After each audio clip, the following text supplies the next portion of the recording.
The market has been trading sideways despite some pretty crazy stuff going on in the world. Let's talk about what's actually going on.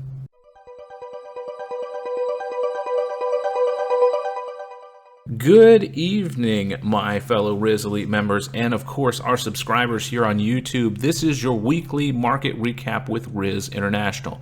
My name is Chris, and I want to go ahead and encourage you, if you haven't done so already, make sure you click that like and subscribe button down below. Helps us grow the channel, and you can continue to get notified whenever we post new content here. All right, so quite a lot of stuff going on in the market this week. Obviously a lot of catalysts, and we really haven't seen a whole lot of movement. Of course, we had the big thing with Nancy Pelosi going to Taiwan this week, threats from the the Red Dragon and things like that. Thankfully no planes were shot down. World War III has not commenced, but there are still quite a lot of tensions in the region. Of course, China performing live fire exercises right now in the Taiwan Straits and around Taiwan, which is never a good thing.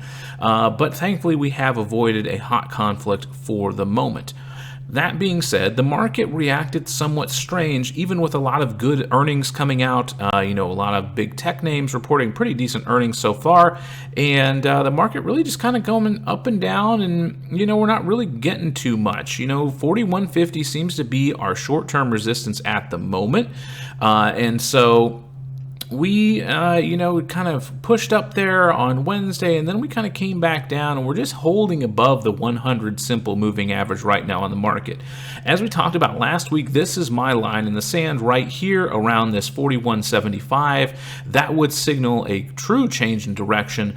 As of right now, we are seeing a bit of a recovery from this drop in the market, but we haven't truly changed direction in the market just yet. Now, of course, the real line in the sand is this blue line up here, which is our descending resistance level. But if we start breaking trend, there's definitely a lot of room here between where we are now and the 200 simple moving average that could be, really juicy for people looking to take positions. So definitely a lot going on in the market this week, and just not a lot of movement. And so I think there's a lot of trepidation right now in the market. I think a lot of people are concerned about what's going on, especially overseas, and everybody's kind of in a wait and see mentality. We had the nice push here the week before, and now we're just kind of cooling off, and we're going to see how things transpire.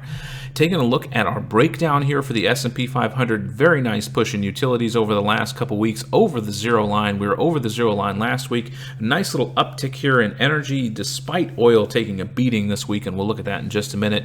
And, everything else just kind of melting upwards at the moment. The S&P 500 represented by the SPY ETF still negative 13% on the year. Healthcare is still down, though above the S&P 500, and everything else is underperforming at the moment. Financials, real estate, and tech. Tech especially, you can see a nice little push here over the last few weeks, so that is definitely recovering with the market. But energy is still the top dog here, up currently 27.72% on the year. I alluded to oil taking a bit of a beating this week, and it has been down we went. We made this strong push down below our support level here around 93.70, and we kind of laughed at the 200 simple moving average, and down we went. Currently, let's see, we closed on Friday at $89 per barrel. So this is one of the things that Riz talks about, that the economy, especially the U.S. economy, is based on the fact that oil is under $100 a barrel. The U.S. economy can't sustain oil prices over $100 a barrel, I can't talk, for very long, and we're seeing that sell off here. So it's definitely coming down. I think that some of you have started seeing that at the pump, though I will say we are definitely not at 2020 levels by any stretch of the imagination. We're still very high on the pump. I think it's right around $4 a gallon here in central Indiana, which is about $2 higher than, in my opinion, what it should be. But in any case, price of oil is starting to come back down, and definitely a trend change breaking below the 200 simple simple moving average here.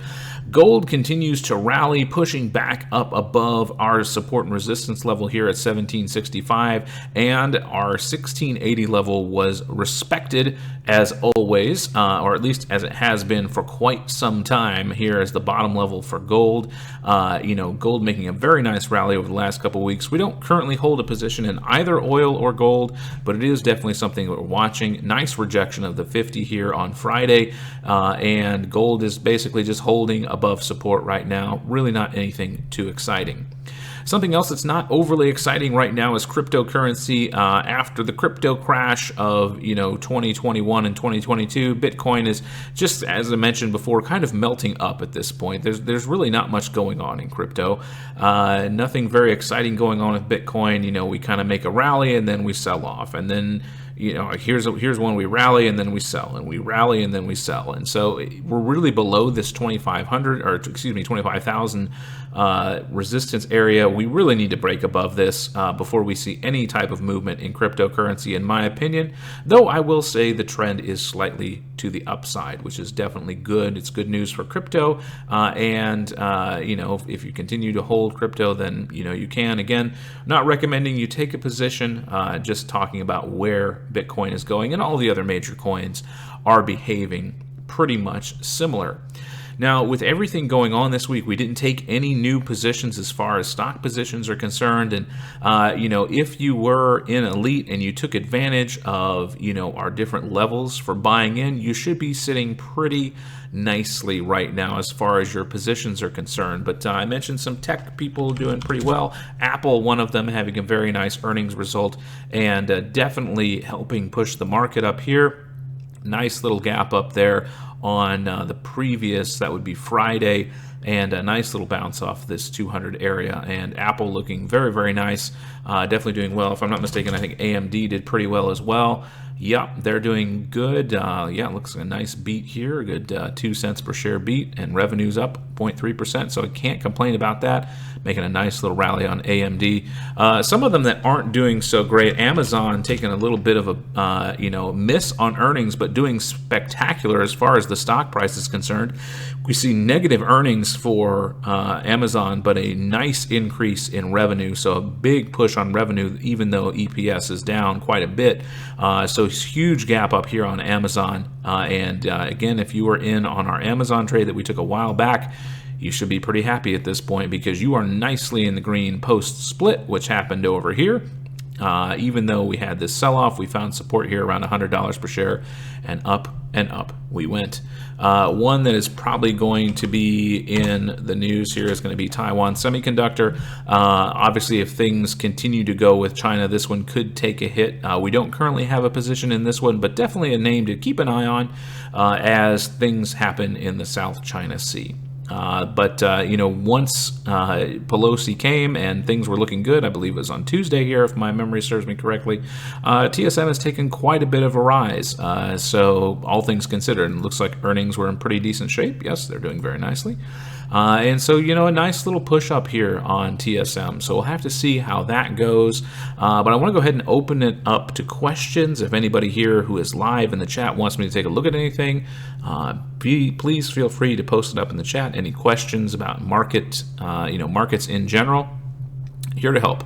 Would love to field your questions. Of course, always trying to keep these right around half an hour. Want to make sure that we respect your time. And I talked with Riz, and he is doing just fine. He wanted to be here tonight, but he is pretty tired, honestly. He's been having a rough go at it over the last couple weeks, and so I know he's recovering from an illness. So we wish him well, and we will look forward to him hopefully being back on the show next week. We take a look at Square after earnings dropped a lot, but almost recovered the next day, I believe. Yes, you're correct. I was actually looking at SQ earlier. And so, yeah, post earnings here, nice little rally, even though they hit positive earnings. It was quite a nice little push up. Revenue is up. A nice little rise here, though we did kind of run into the 100 moving average and kind of came back down a little bit. So we'll have to see, but a nice little rally here on Square. If we can bust through, and of course Athena is giving us her her send-off. Square looking pretty decent here, honestly. So it was very good. Earnings were in line, revenues in line, and so I think we should hopefully, if things continue to go positively. Now, of course, the chip bill, if I'm not mistaken, that passed also, and so that would definitely help Square, and tech companies in general. Of course, now it's Block Incorporated.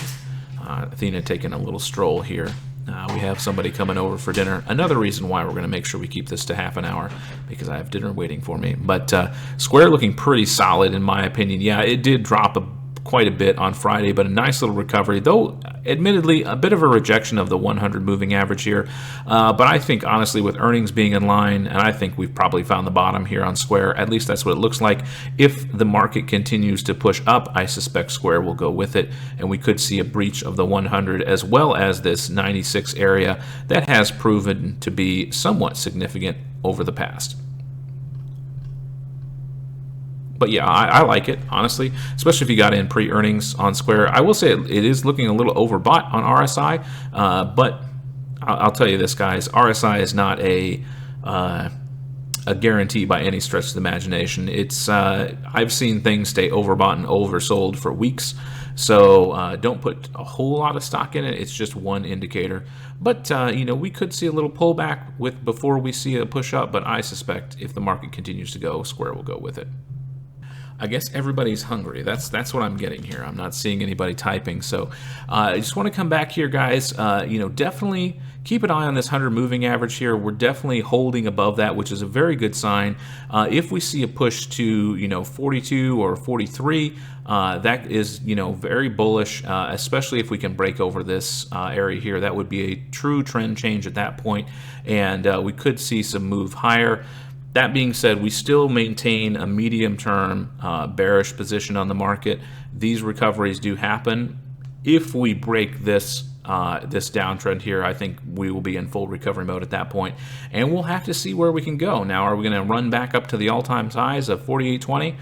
It's possible. Not calling for it right now, and it'll definitely take several months to get there, in my opinion. But definitely good signs in the market right now. We'll have to see if we can continue. If we continue this push upward, that'll definitely be a good thing for the market and everybody's account for the most part. So I want to thank everybody for coming. Of course, if you have any questions, please make sure you drop a comment down below on the video, or if you're in our Riz Elite membership, make sure you PM us your questions before webinars.